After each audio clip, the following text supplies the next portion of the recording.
en un pasaje muy importante, Romanos 5, 6 al 10. 5, 6 al 10. Romanos. Dije que hoy vamos a hablar del tema, ¿cómo se llama el tema de hoy? La más grande demostración de Dios. La más grande demostración de Dios. Es el tema de hoy. Y el texto que leemos es Romanos 5, 6 al 10.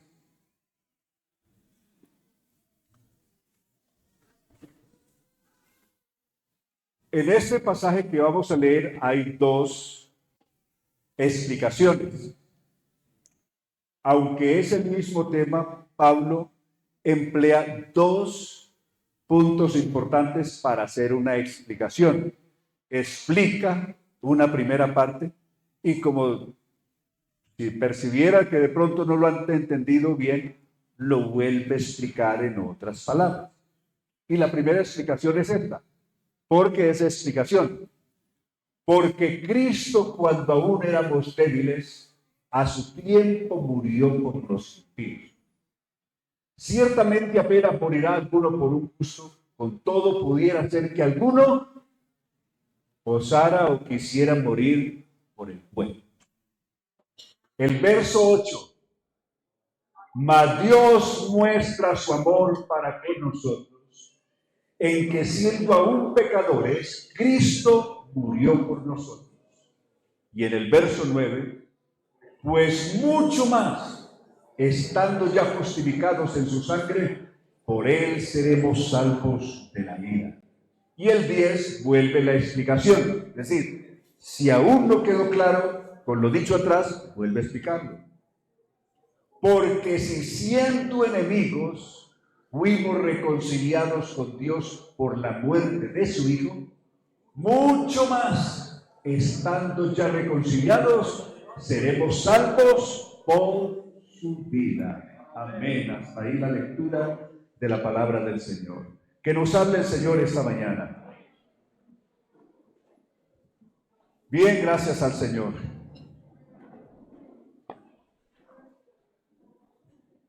Dios, para ser Dios, no necesita hacer ninguna demostración.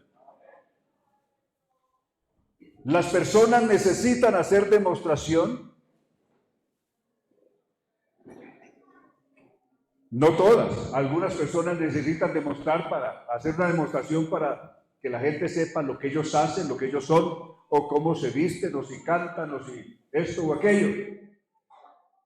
Pero Dios no necesita hacer demostraciones para ser Dios. No necesita eso. Él, por encima de todo, Él es Dios. Él es Dios. Tanto que a Moisés, como ya les decía otro día, citando Éxodo 3:14, simplemente le dijo, si los hijos de Israel les preguntan, ¿quién fue el que los envió? Dígales, el yo soy. Así. El único que basta eso. Todos nosotros necesitamos algo que nos defina. Dígale que yo el pastor, que yo el papá, que yo la mamá, que yo el... Pero todos necesitamos algo que nos defina, pero Dios no necesita nada. Con el solo yo es suficiente. Alabanzas a Dios. El yo en Él es eternidad. Cubre toda la eternidad pasada, el presente y la futura. Nosotros no. Nosotros sí necesitamos. ¿Y qué nos define? Bueno, ¿y usted qué es? No, pues yo soy yo. Uno no puede decir eso. ¿Cierto? ¿Quién le pide? Defínase usted. Y dice, bueno, ¿y usted qué es? Pues no sé que yo soy yo. En nosotros no cabe eso, en Dios sí. Alabanzas a Dios. Gracias al Señor. Entonces Dios no necesita nada, hacer nada para ser Dios. Él es lo que es por encima de todos. Es Dios bendito por los siglos de los siglos. Eternamente Él es Dios y no necesita hacer ninguna demostración. La gente le pedía a Jesús, y bueno, ¿y qué señal nos haces? Es decir, ¿qué demostración nos haces para que creamos? Mateo 12:39. ¿Qué respondió Jesús? La generación maligna y perversa demanda señal. Es decir, pide una demostración, pero la señal no le será mostrada sino la señal del profeta Jonás. Porque como estuvo Jonás 3 días y 3 noches en el vientre del pez, así estará el Hijo del Hombre 3 días y 3 noches en el corazón de la tierra. Eso fue lo que dijo. Es decir, la única demostración que él dijo, les voy a hacer, me voy a ir a dormir 3 días y 3 noches allá de descanso. Voy a pasar unas vacaciones de 3 días y 3 noches en el corazón de la tierra, y al tercer día me levanto. Aleluya. Alabanzas a Dios. Esa es la única demostración que le dijo que les daría, ninguna otra. Alabanzas a Jesús. Él no hace milagros para demostrar que es Dios. Cuando Él me salvó a mí, no me salvó a mí para demostrarme que era Dios. Cuando Él nos ha sanado de nuestras enfermedades, no nos ha sanado para demostrarnos que Él es Dios. Lo ha hecho porque Él es Dios, no para demostrarnos que Él es Dios.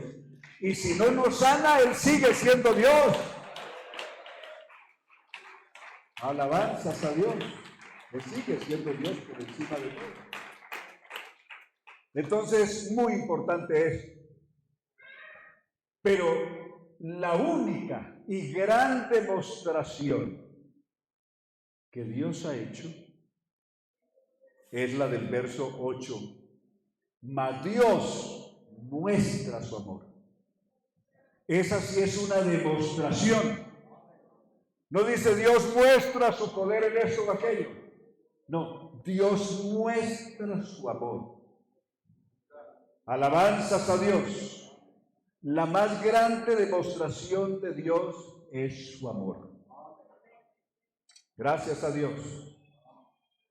En el caso de la ciencia, aunque más adelantico haremos una notica sobre eso, pero quiero decirles, estaba leyendo o he leído varias veces las estadísticas, el 95% de los premios Nobel que han habido en literatura, en física, en química y en otros campos de la ciencia, a lo largo de los últimos 100 años, el 95.8 son teístas, de todos los que han ganado los premios Nobel.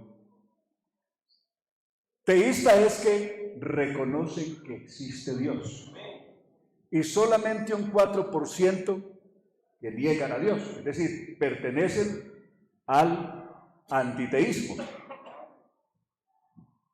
Pero no es bastante, o sea, que de todos los grandes científicos en 100 años, por lo menos el 95% reconocen la existencia de Dios. Que la reconozcan todos. ¿De qué manera? Dice, de todas formas, cuando llegamos al Big Bang, tenemos que reconocer que hay una fuerza inteligente. Hay un poder inteligente que creó y formó todas las cosas. Incluso con las teorías que diario surgen, usted sabe que el ser humano es especialista para generar hipótesis y dar sus conceptos respecto. Entonces decir, bueno, es que la cuestión aquí es que antes del Big Bang, el Big Bang simplemente fue un reinicio. Fue resetear otra vez el sistema. Es decir, antes del Big Bang ya habían existido no un universo, sino multiversos. Es decir, multitud de universos habían habido antes del Big Bang. y simplemente la cuestión es cíclica. Había terminado un ciclo de un universo anterior y luego se resetea el asunto y se da el Big Bang, que es un reseteo para formarse el universo que hoy conocemos. Eso para Dios no es ningún problema. No es que el Big Bang ocurrió ahora 13.800 millones de años atrás. Esto para Dios no es ningún problema. ¿Qué problema si Dios es eterno? Y si Él creó un sistema cíclico y han habido millones de universos antes de este, pues ¿qué problema hay para Dios si Él es eterno? Alabanzas a Dios. ¿Cómo describiríamos la eternidad? La eternidad pasada. Una flecha indicando hacia allá y un XX hasta dónde? Hasta lo infinito. Eternidad pasada y futura. Lo mismo una flecha. Al otro lado y luego XX hasta lo infinito. Eternidad futura. Entonces, para Dios eso no es ningún problema. Uno de los grandes científicos, varios de los grandes científicos de hoy, especialmente la Universidad de Salamanca, de la misma,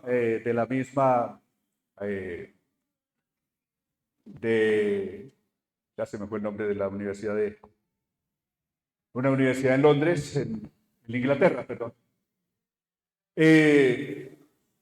Han dicho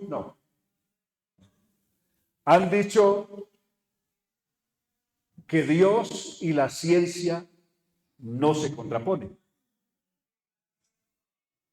Y cuando yo leí el concepto de este señor, dije, esto es verdad. No hay cómo rivalizar, no existe forma de rivalizar entre Dios y la ciencia. ¿Por qué? Porque la ciencia está aquí, es algo cerquita acá, y Dios está allá. La ciencia se ocupa ¿de qué? De la cosmología. La ciencia se ocupa ¿de qué? De la biología. La ciencia se ocupa ¿de qué? De la física, de la química, de las matemáticas. De eso se ocupa la ciencia y de ahí para abajo todas las otras ciencias menores que sigan hacia abajo. De eso se ocupa la ciencia, de todo lo que es físico. Pero Dios no es físico. Dios no está en el mundo físico. Dios no pertenece a la física ni a la química. Alabanzas a Dios, porque la ciencia estudia todo lo que son elementos y Dios no es un elemento. Alabanzas a Dios. La ciencia estudia todo lo que es finito y Dios está en lo infinito. Alabanzas a Dios. La ciencia estudia todo lo que es transitorio y Dios es eterno. Alabanzas a Dios. Dios está más allá de todo eso que la ciencia puede escudriñar.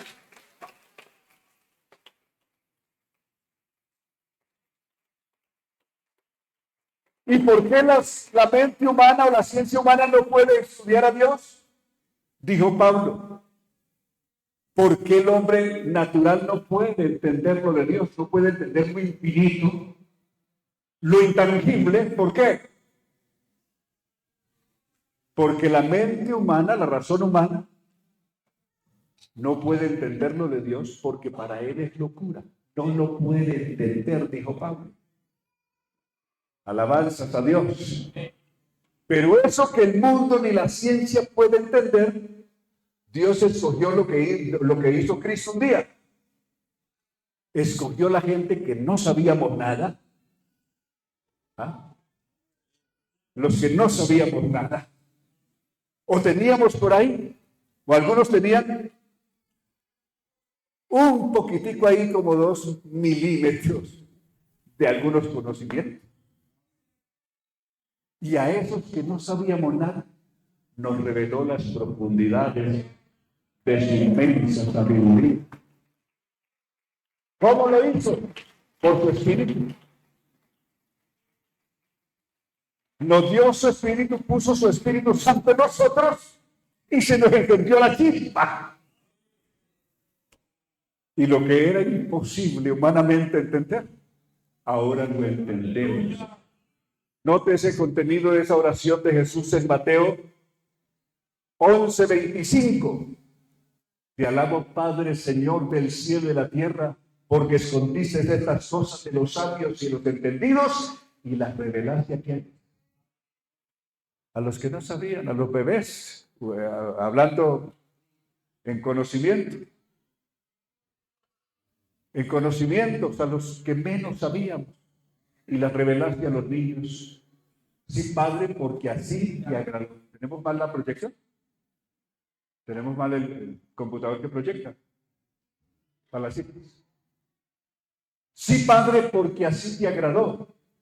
Porque nadie conoce al Padre sino el Hijo, ni al Hijo conoce a alguno sino el Padre, y aquel a quien el Padre lo quiere revelar.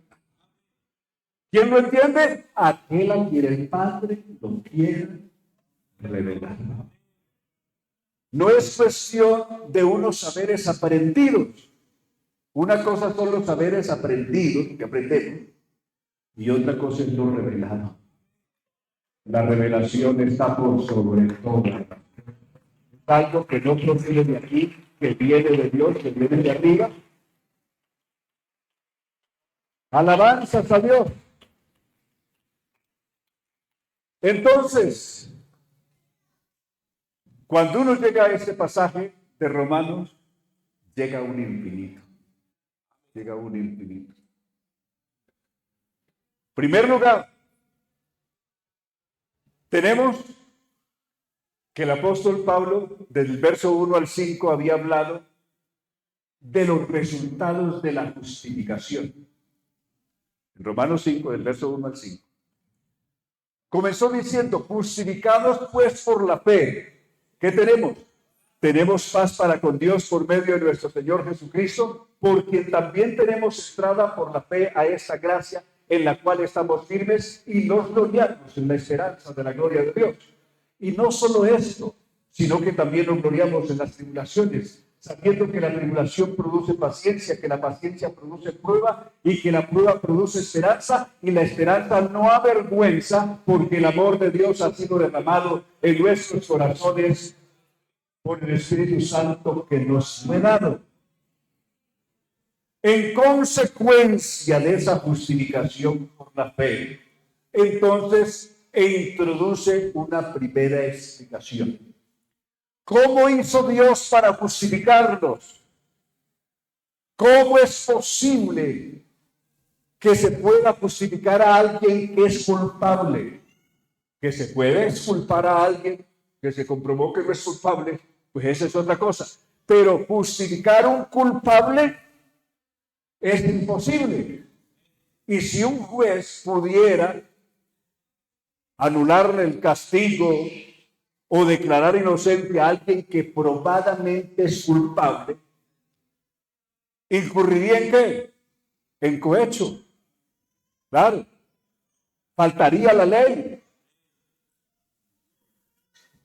Pero el único que puede hacer lo que ha podido hacer, lo que ha hecho de justificarnos siendo culpable. Tan culpables, por ejemplo, Pablo era un blasfemo y la ley mandaba que los blasfemos tenían que morir. Y no con cualquier muerte, apedreado, tenía que morir. Había sido blasfemo, había sido injuriador, había sido perseguidor de la iglesia. Mas Pablo dice, fui recibido a misericordia por no irse por ignorancia y incredulidad.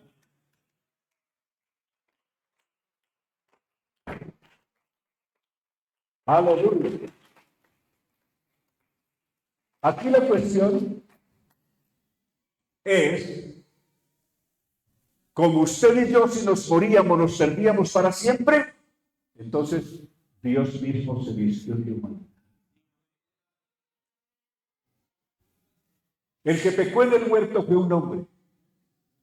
Por lo tanto, el único que podía redimir al hombre, es decir, ponerse en el lugar del hombre y pagar la cuenta del hombre, era otro hombre. Era otro hombre. No podía enviar un ángel para que alguien muera por ese pecador, ¿no? Era un hombre que tenía que morir por el pecado del primer hombre. Y en el primer hombre nos morimos todos. Todos pecamos. Entonces, Dios busca entre la humanidad a ver si había un solo justo. Salmo 14, Salmo 53. ¿Encontró Dios alguno que fuera justo? No encontró ninguno.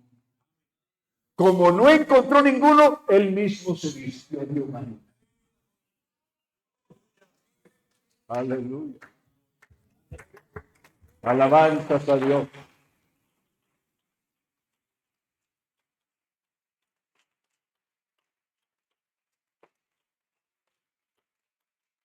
Entonces, he ahí la explicación de Pablo. Porque Cristo, cuando aún éramos débiles. Otra versión, porque Cristo, cuando aún nosotros éramos incapaces. Pero me llama otra versión que estaba leyendo. Porque Cristo, cuando aún nosotros estábamos enfermos y desahuciados, Él murió por nosotros. ¿Cuál es la enfermedad que teníamos que nos convirtió en débiles seres o personas débiles y enfermos ante Dios? La describió Pablo en el mismo Romanos, capítulo 3, verso 9 en adelante. Aquí describe la terrible enfermedad y va a dar 12 patologías. Va a describir 12 patologías que usted y yo las teníamos. ¿Qué pues somos nosotros? Se pregunta él. Es decir, los judíos son mejores que los gentiles, se está preguntando Pablo. ¿Qué pues somos nosotros mejores que ellos? Es decir, que los gentiles, en ninguna manera. Pues ya hemos acusado a judíos y a gentiles que todos están bajo pecado. ¿Bajo qué estábamos todos? ¿Bajo qué estaba yo? ¿Usted estaba bajo qué? Bajo pecado. Todos estábamos bajo pecado, como está escrito, citando ese Salmo 14 y 53, como está escrito, no hay justo. ¿Cuántos habían justos? Ni aún uno. No hay quien entienda, no hay quien busque a Dios. Mírenla, aquí vamos a describir las 12 causas. Volvamos al verso anterior. A ese. Como está escrito, no hay ni a uno justo, no hay ni a uno. Y aquí, en primer lugar, no hay quien entienda, no hay quien busque a Dios. ¿Cuántos llevamos ahí? 2, ¿cierto? Primero, no hay quien entienda, no hay quien busque a Dios. 3, todos se desviaron a una y se hicieron ¿qué? Inútiles. 4, no hay quien haga lo bueno, no hay ni siquiera uno. 5 ahora, sepulcro abierto en su garganta, con su lengua engañan. 6 ahora, ¿sí? Veneno de áspides hay debajo de sus labios, serpiente venenosa. 7, su boca está llena de maldición y de amargura. 8, sus pies se apresuran para derramar sangre. 9, quebranto de desventura hay en sus caminos. 10, y no conocieron camino de paz. 11, no hay temor de Dios delante de sus ojos. Por ahí se me pasó uno, pero son 12. La cuenta se me pasó, porque son 12. El listado son 12. Todas esas cosas eran la carga nuestra, la culpa nuestra, la enfermedad nuestra, que nos había convertido en los más débiles o en los más enfermos del universo. Amén. El diablo nos había inoculado su veneno y nos dejó tan graves con todas estas patologías que ya pudimos describir. Son 12 en total. Pero cuando estábamos muriéndonos bajo el veneno de la serpiente antigua que se llama Diablo y Satanás, llegó Cristo al rescate. Apareció Cristo al rescate. Alabanzas a Dios. Eso es lo que está diciendo ahí ese verso 6. Porque Cristo, cuando aún éramos débiles, ya vieron dónde estaba nuestra debilidad, a su tiempo murió por los impíos. ¿Por qué podemos ser ahora justos? Porque hubo un justo que murió por nosotros, que murió en nuestro lugar.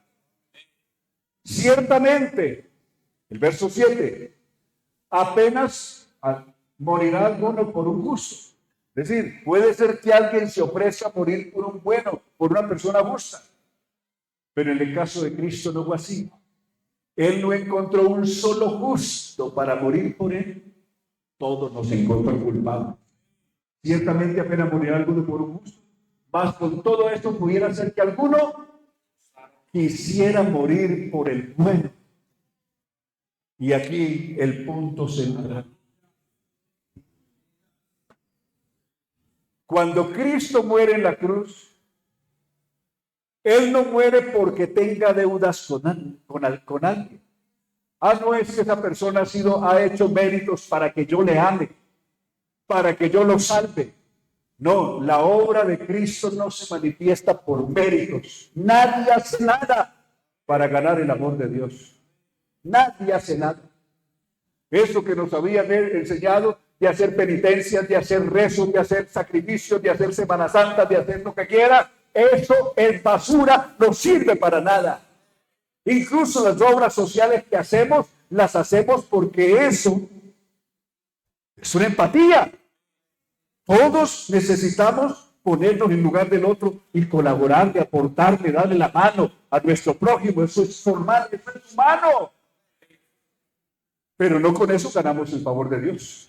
Nadie gana el favor de Dios por esas cosas. Pablo dijo, si yo vendiese mi hacienda para dar de comer a los pobres y no tengo amor. Si yo entrego mi cuerpo, hago el más grande sacrificio para ser quemado y no tengo amor, ¿de qué me sirve eso? 1 Corintios capítulo 13, verso 1 en adelante. De nada sirve. De ahí que las obras de caridad y todas las obras buenas que la gente ha dicho y la religión ha predicado toda la vida, eso no sirve para ganar el amor de Dios, para nada, ni para ganar el favor de Dios. Dios no le debe nada a nadie.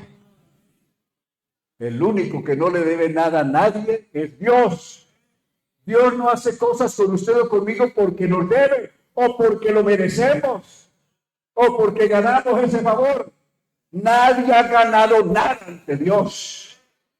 Él hace todas las cosas de manera soberana, libre, espontánea. Alabanzas a Dios sin compromisos con nadie.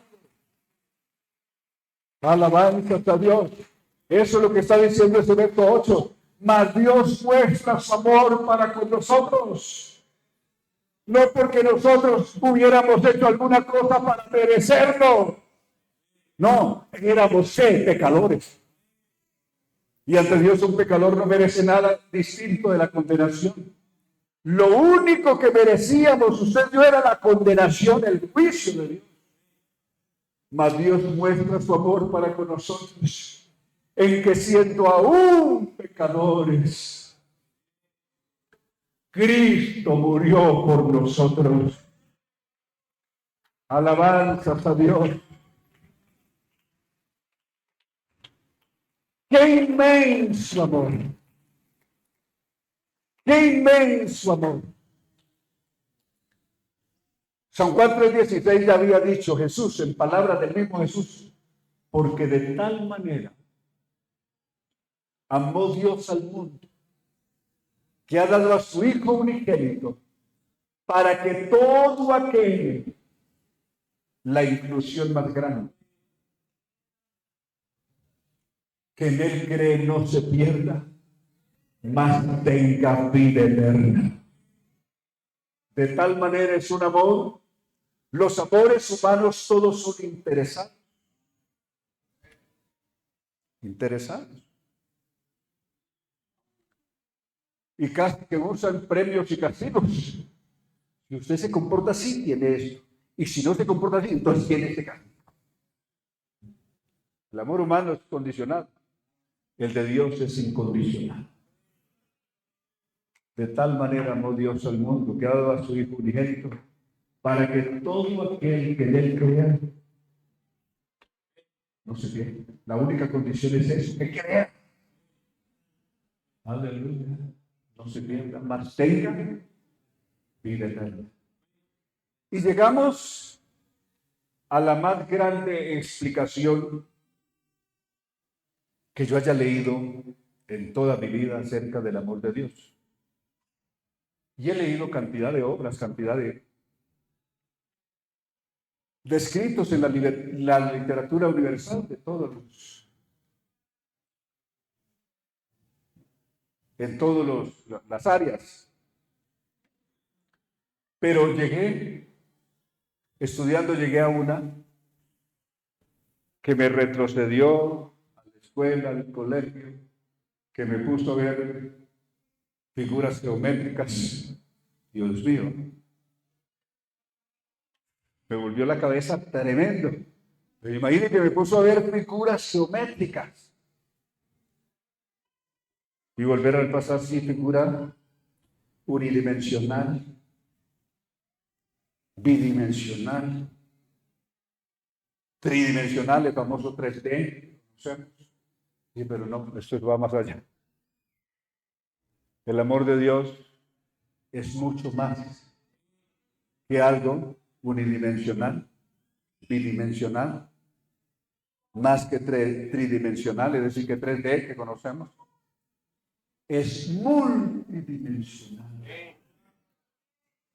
Es multidimensional, que lea Carral viendo estas figuras geométricas en la Biblia, describiendo lo que es el amor de Dios. Mire, Efesios capítulo 3, verso 14. En Efesios hay 3 oraciones que hace Pablo. Pablo hace 3 oraciones por los efesios en el recorrido de su carta. Pablo está en una cárcel y a pesar de estar en una cárcel, dobla sus rodillas y ora a Dios por su iglesia. 1:15 de Efesios. Hace esta oración. Luego, en el 3:14, hace esta segunda oración. Por esta causa doblo mis rodillas. Y en el verso 18 hace la tercera oración. Pero vamos a verlo desde el verso 14. 3:14. No hay tiempo para explicar las 3 oraciones. Algún otro día les hablaré de la oración del capítulo 1. Pero ahora voy a centrarme en esa. Por esta causa. Eso, cuando él dice esta causa, está refiriéndose a una causa que acabó de describir anteriormente. Del verso 1 en adelante, Pablo habló de su ministerio. Se describió como el más pequeño de los apóstoles y como el más pequeño de los santos. Pero a ese más pequeño de los apóstoles y al más pequeño de los santos le fue revelado un misterio que no fue revelado ni a los profetas del pasado, a nadie. ¿Qué misterio le fue revelado a Pablo? El misterio que los gentiles éramos coherederos con Israel. Todo el Antiguo Testamento se creyó y hasta el día de hoy muchos se creen el cuento de que solo los judíos estaban incluidos en las promesas de Dios. Resulta que todos estábamos incluidos en el sentido alguno en las promesas.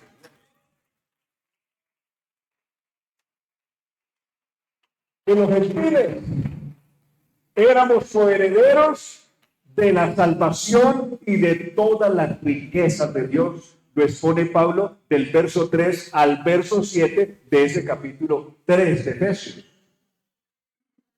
Entonces, después de explicarles esto, entonces llega a una partecita bien importante, que es el verso 12. El verso 12, ahí vamos a retroceder al verso 12. En quien tenemos seguridad y acceso con confianza por medio de la fe en él. ¿Qué es lo que tenemos? Primer lugar, tenemos seguridad. Todos, judíos y gentiles creyentes, sí en Cristo, tenemos seguridad y acceso con confianza por medio de la fe en Él.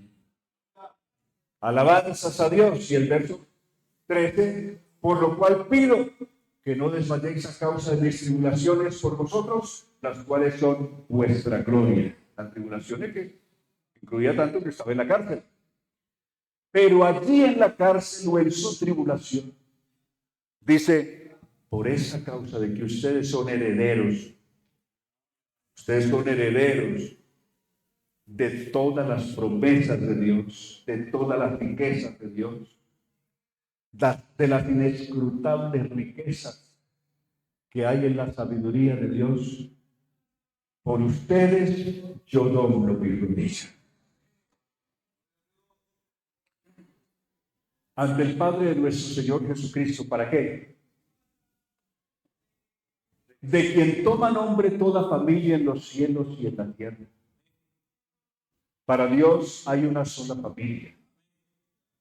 Y toda la familia está bajo un solo nombre. Es decir, tiene un solo propietario. Un bien, una propiedad está bajo el nombre de alguien. Todas las familias del cielo, ángeles, arcángeles, tronos, principados, y todos los que hemos creído en Cristo aquí en la tierra y somos de Él, estamos bajo un solo nombre. Todos le pertenecemos a uno solo. Alabanzas a Dios. Ve a quién le pertenece, a ese ángel Gabriel, a ese ángel Miguel. Le pertenece al mismo que yo pertenezco. Tiene el mismo nombre. Tenemos el mismo dueño. Aleluya. De quien toma nombre. Aleluya. Y aquí el verso 17.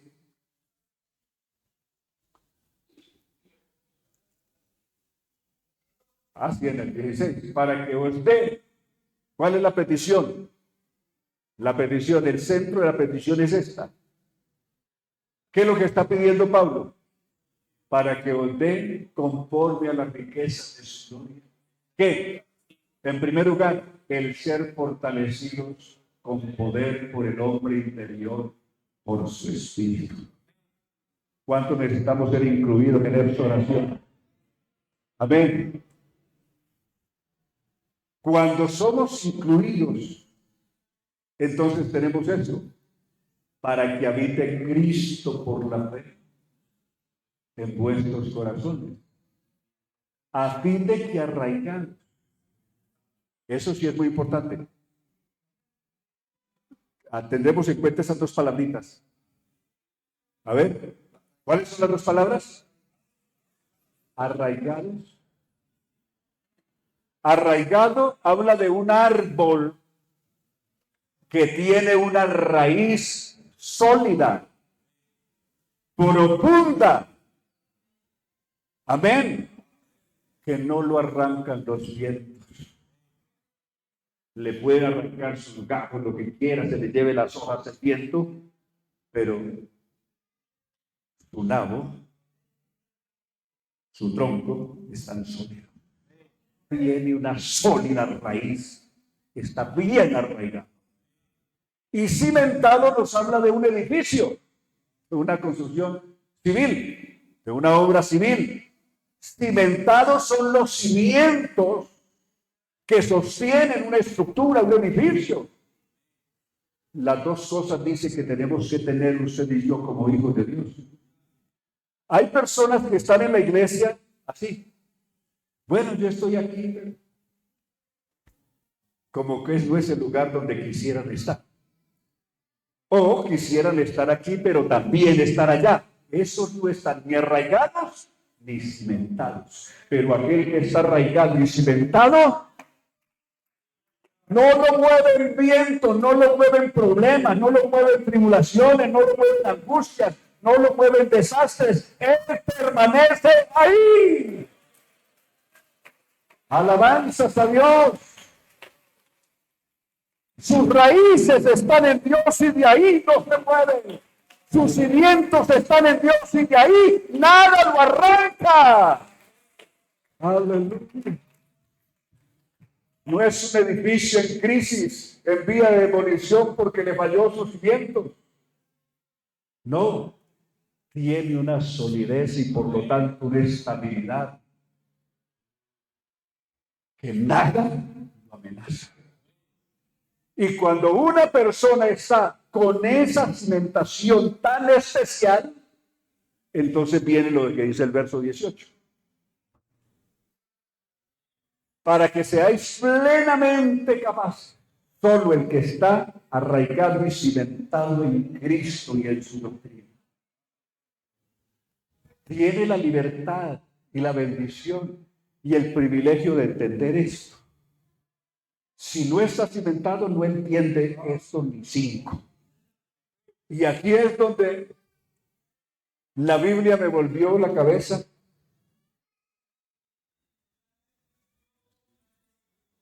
Y me puso a ver figuras geométricas. Para que seáis plenamente capaces de comprender con todos los santos. Noten las palabras, usa primero la palabra comprender. Y la palabra comprender, la comprensión no es solitaria. No es unipersonal, es colectiva. Primero, la palabra es de comprender. Comprender no es un conocimiento que yo adquiero individualmente, sino una comprensión que yo tengo al estar unido a una familia, a un pueblo, a una colectividad que es la iglesia del Señor, que son los santos. Alabanzas a Dios. Por eso dice comprender con todos los santos. Es decir, esta es una comprensión colectiva. No es una comprensión que se hace debido a mi intelecto. Yo entiendo eso, yo entiendo aquello. No. Es una comprensión que se hace colectivamente. ¿Qué quiere decir eso? Vamos a tratar de simplificárselo. Una cosa es el conocimiento que una persona adquiere por estudiar incluso la Biblia. Pero otra cosa es lo que yo comprendo. El día que alguien que no es de mi familia, que yo no había visto tal vez nunca en la vida, que por primera vez nos encontramos o nos vemos, que no hemos sido amigos, y llega y me da un abrazo con toda sinceridad. Hola, pero no hemos estado cerca nunca hemos compartido nada. Y viene con toda sinceridad y me da la mano, me da un abrazo, que yo siento que es un abrazo fraternal, que le nace del corazón. Ahí es donde yo comienzo a comprender con todos los santos lo que de otra manera no pudiera comprender, no pudiera entender nada. Aleluya. ¿Tiene el valor de la fraternidad? Alabanzas a Dios, de comprender con todos los santos. Y aquí, las figuras geométricas. El multidimensional. Miren. Aquí el multidimensional, mira hasta donde digo. ¿Cuál sea en primer lugar? Porque dimensional es una línea. Unidimensional. Bidimensional, dos. Se le ven dos formas a la figura, ¿no? Largo o ancho. Tridimensional que se ve en tres dimensiones. Pero multidimensional es que lo puede ver en múltiples formas.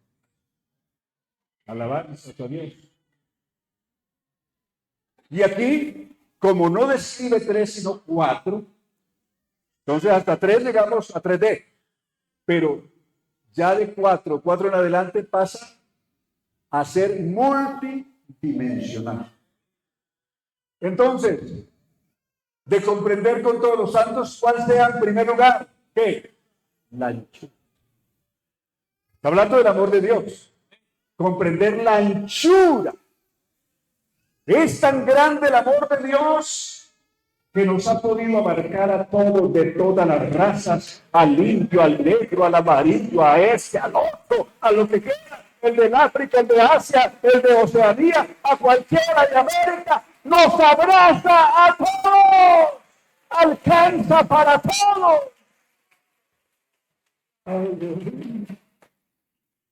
Que seamos capaces de comprender esa anchura enorme del amor de Dios. Y luego seamos capaces de comprender ¿qué? La segunda figura es la longitud. ¿Desde dónde se siente? Desde la eternidad pasada hasta la eternidad futura. ¿Ah? ¿Desde dónde se extiende la longitud del amor de Dios? Toda la eternidad pasada, toda la eternidad futura. A lo largo de todo eso está el amor de Dios. Todo eso lo cubre y lo alcanza el inmenso amor. Aleluya. Alabanzas a Dios. Amó a Abraham, amó a Elías, amó a Moisés, amó a los profetas y nos ama a nosotros. Y a los que nazcan mañana también los amará. Tiene toda esa longitud.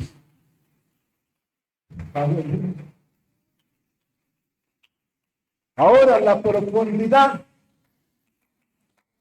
¿Hasta dónde descendió el amor de Dios para alcanzarnos? Aleluya. Un momento de Romanos capítulo 10, verso 6. 10:6 de Romanos. Para que veamos esto.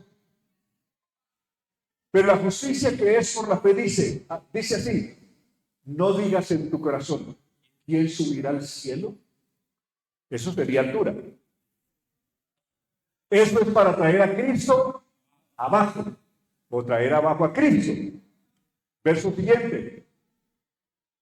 ¿O quién descenderá al abismo? ¿Eso es qué? Profundidad. ¿Sí? ¿Para qué? Esto es para hacer subir a Cristo entre los muertos. Entonces, mire, la altura desde su misma gloria, profundidad hasta lo más bajo de la tierra, hasta el abismo. Dice, ¿quién descenderá al abismo?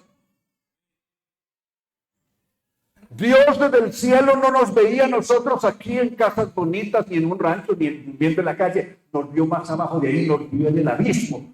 Porque Cristo no descendió solamente hasta la tierra, descendió al abismo. Dicho de otra manera, ¿quiere que lo diga de otra manera? Usted y yo le pertenecíamos a Satanás. Y ya Satanás nos tenía en las mismas puertas del infierno para hundirnos por toda la eternidad. Allá estaban. Estoy recordando lo que le pasó a un buzo hace varios años, por allá en Australia.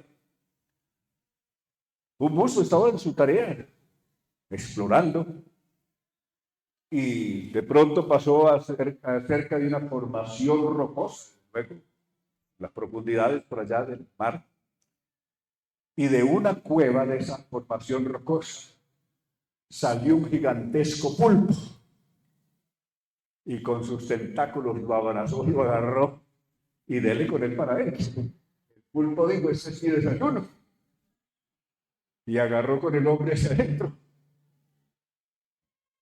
Solo otro buzo que estaba buceando cerca pudo percatarse del asunto y tratar de ir a rescatarlo, pero ya lo llevaba cueva adentro. Cuando el otro pudo hacer algo para tratar de que el pulpo lo soltara y poderlo rescatar con vida, porque si no, habría servido de desayuno para el pulpo. así estábamos usted y yo. El diablo, cual pulpo con todos sus tentáculos de pecado, nos había abrazado y ya nos tenía infierno adentro. Pero hasta allí llegó Jesucristo. Cristo descendió hasta el mismo abismo. No digas en tu corazón, ¿quién descenderá al abismo por nosotros? ¿Dónde estábamos nosotros? En el abismo profundo estábamos nosotros. Y en ese abismo profundo, hasta allá descendió Jesucristo para salvarnos. Y por eso estamos aquí y tenemos vida eterna y tenemos salvación y tenemos esperanza y podemos gloriarnos en la esperanza de la venida del Señor y de la gloria de Él, porque fuimos rescatados. Alabanzas a Dios, fuimos rescatados del mismo abismo. Por eso la profundidad y la altura. Rescatados, ¿a dónde fuimos ubicados? Mire dónde fuimos ubicados. Colosenses capítulo 3 comenzó con estas palabras. Note, comienza con estos interrogantes. Si habéis resucitado con Cristo. ¿Cuántos hemos resucitado con Cristo? A ver. ¿Cuántos hemos resucitado con el Señor? Si habéis resucitado con Cristo, ¿qué dice? Buscad las cosas de arriba, donde está Cristo sentado a la diestra de Dios. Poned la mira. ¿Dónde? ¿Cuántos de verdad hemos sido rescatados? ¿Cuántos de verdad hemos vuelto a la vida? ¿Cuántos tenemos de verdad salvación? No religión, tenemos salvación de verdad. ¿Cuántos tenemos salvación? La salvación es algo que se siente. La religión no siente nada. Pregúntele qué sintió el que asistió esta mañana ya a la casa grande y salió con la cabeza agachada después como si le hubieran dicho una cosa muy grave allá. Eso no se siente nada. Pero la salvación de Dios se siente de verdad. Se siente ese gozo. Se siente ese amor, se siente esa paz, se siente ese poder.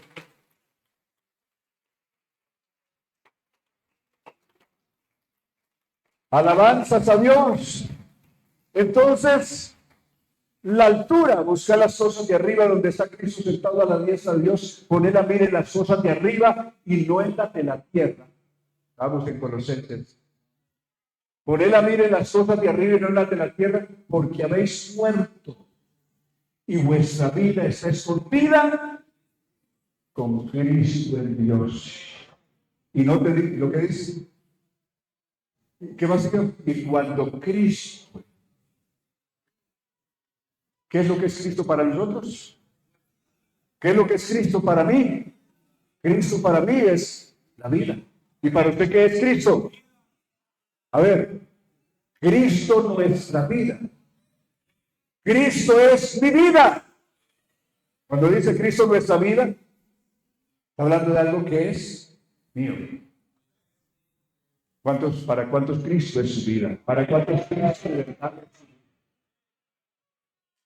Que no es el caballero aquel, ni el joven aquel, ni la jovencita aquella, sino que es Cristo su vida. A ver, ¿cuántos Cristo es su vida? ¿Para cuántos? Y cuando Cristo vuestra vida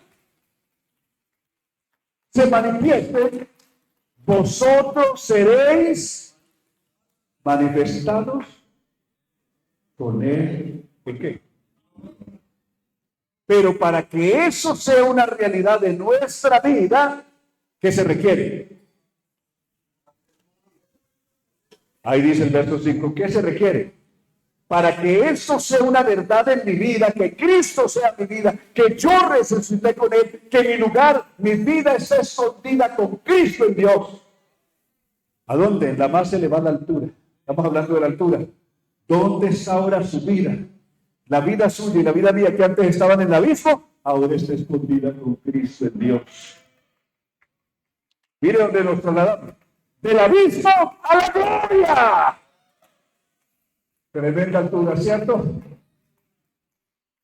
Pero para que eso sea una realidad en usted y en mí, es necesario que hacer morir pues lo terrenal en vosotros. ¿Y qué es lo terrenal?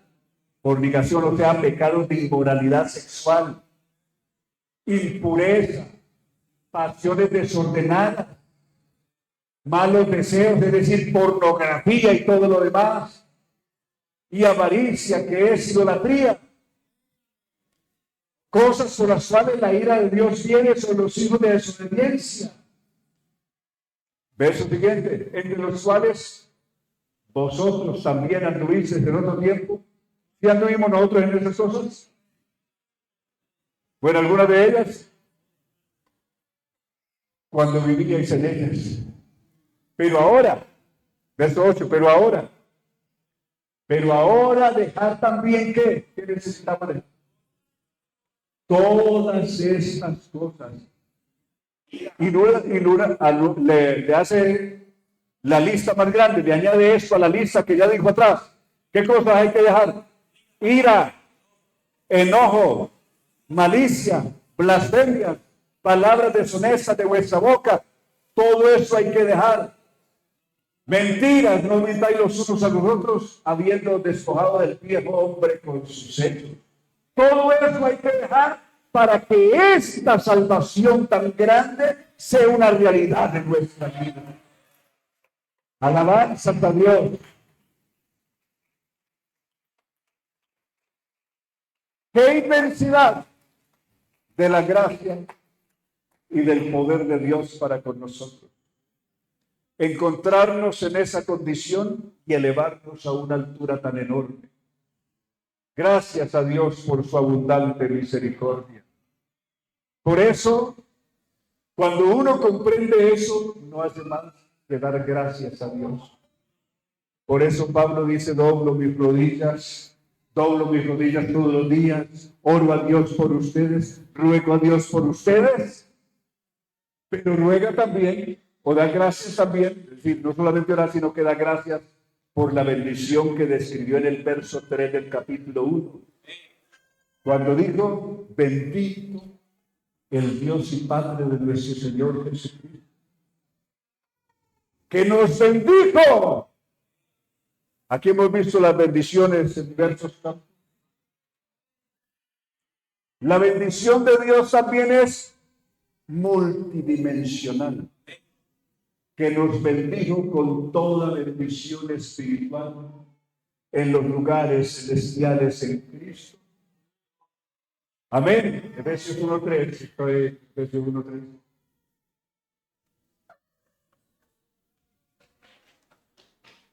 Efesios 1:3.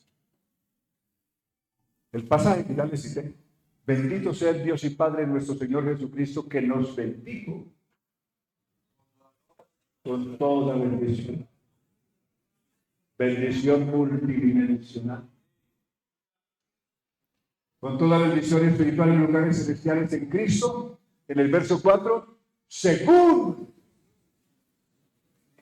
nos escogió en el antes de la fundación del mundo. Escoger es extractarte entre otros, es sacarte en medio de otros. ¿Sí o no? Porque uno no escoge donde apenas hay uno. Bueno, ¿cuál escoge? ¿Y cuántos hay? Pues hay uno. Ahí no hay cómo escoger, ¿cierto? Para escoger se necesitan siquiera dos. Para decir uno, pues yo me llevo este. Pero Dios nos escogió es de entre otros. Habían otros. Y los que habían eran mejores que nosotros. He ahí lo grande del amor de Dios. Los que habían eran mejores. Aquella familia que llegó hasta un orfanato para adoptar un niño, busca adoptar un niño, y le presentaron 100 cunas con bebecitos ahí, de todas las razas, gorditos, flaquitos, en fin, todos muy lindos los bebés. Pero la que lo estaba acompañando, asistiendo ayer al orfanato, dijo, Todos estos le quedarían muy bien. Vea, este es alentado, este es sano, esta niña es una maravilla. Qué inteligencia tiene, va a tener un coeficiente intelectual hermosísimo. Aquel. Y recorriendo todas las 100 cunas, llegó donde había uno que parecía más muerto que vivo. Desnutrido, lacio.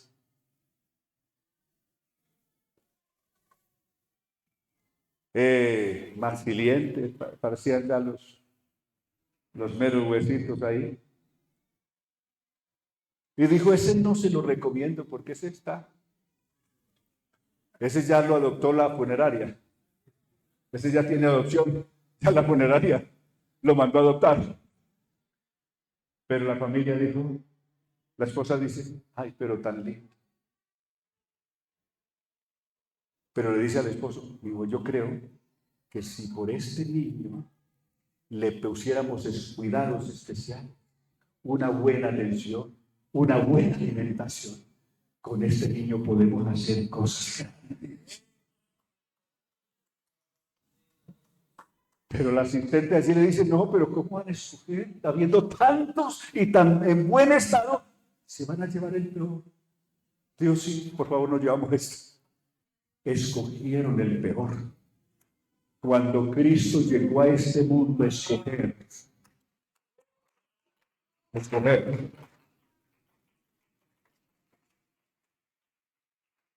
¿A quién creen que escogió? ¿A los mejorcitos? ¿O a lo peor? ¿A quién escogió? Pablo dice a los corintios que escogió en lo peor. 1:26 de Corintios en adelante dice que Dios escogió lo peor. ¿Será que Dios no sabe escoger? Y como no sabe escoger, pues se equivocó y nos escogió a usted y me escogió a mí. No, Él sabe lo que hace.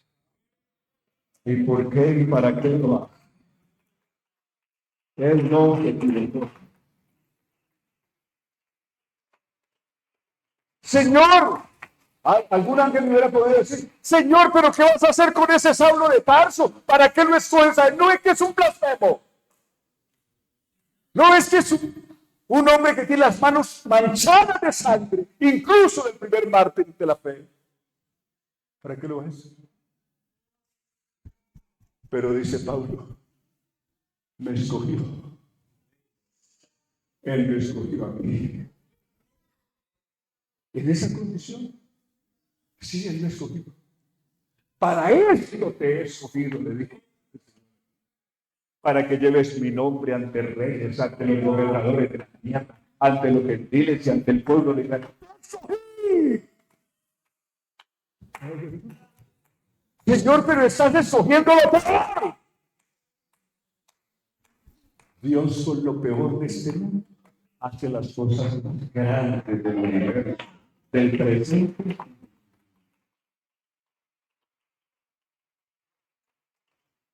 ¡Cuán grande es el amor de Dios! ¿Cómo contemplarlo de manera multidimensional y no quedar extasiados frente a su grandeza y majestad infinita? No le pidió el consentimiento a nadie, no le pidió el concepto a nadie, no dijo, Gabriel, Miguel, ¿tú qué me dices? ¿Será que este me sirve o esta me sirve? No. No reunió el consejo del cielo ni la corte celestial para preguntarle si lo escogía usted y me escogió. El su amor, sin el consejo de nadie, se fijó en usted y se fijó en él. Pero mira que es un borracho, mira que es un adúltero, o mira que es un drogadicto, mira que es un alcohólico, mira que es un idólatra. No importa. A lo peor del mundo escogió.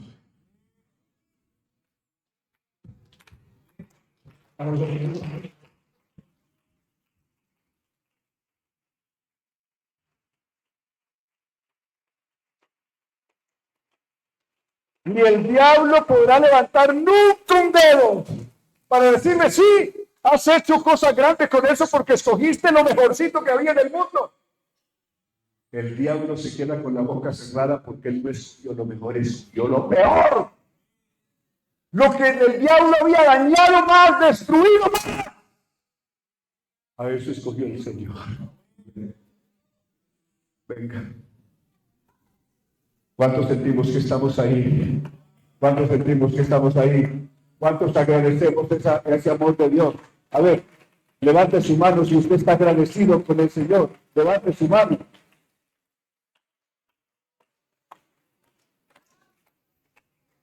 Aleluya. Aleluya. Les ruego estén de pie. Vamos a estar en pie.